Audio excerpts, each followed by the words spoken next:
Have you ever printed a photo only to realize it looks nothing like what you saw on your screen? Blurry, it's dark, it's just off. Well, we've all been there. But don't worry, today I'm going to show you exactly how to print high quality pictures like a pro. Whether you're printing at home or using a professional lab like the Icon, these tips will ensure your prints look sharp, vibrant, and true to life. Let's dive in. First things first, your final print is only as good as your starting image. Here's what to check before hitting print.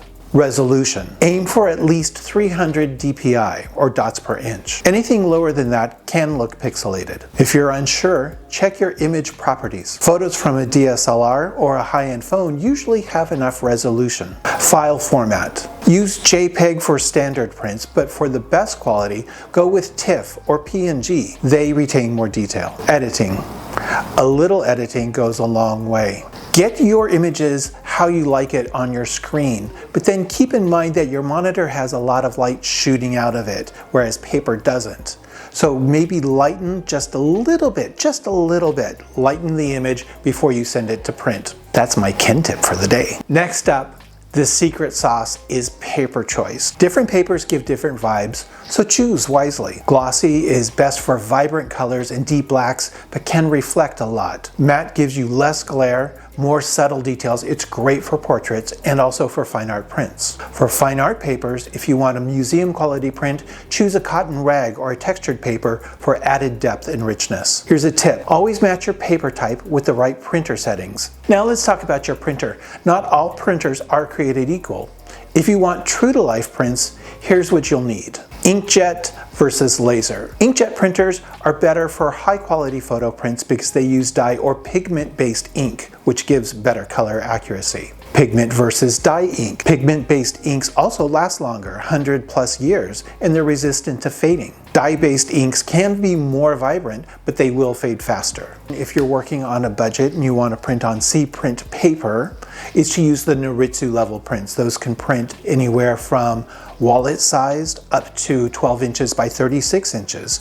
And then for larger than that, up to 48 by 120 inches, we have a LightJet printer. For the higher end, museum quality prints, our inkjet printers, we use an Epson P20000 printer, and that can print up to 62 inches by 120 inches or longer. Here's a tip. For your home printer, use the same brand of ink as your printer for the best color accuracy. Ever printed a photo and it looked completely different from your screen?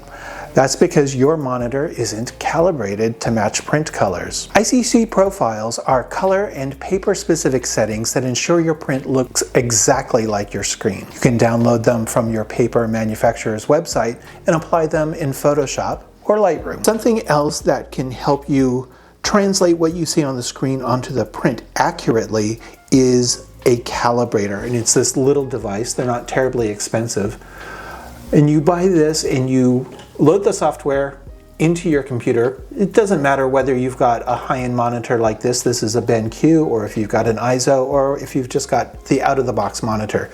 Having a calibrator will actually really help you up your game in terms of color accuracy.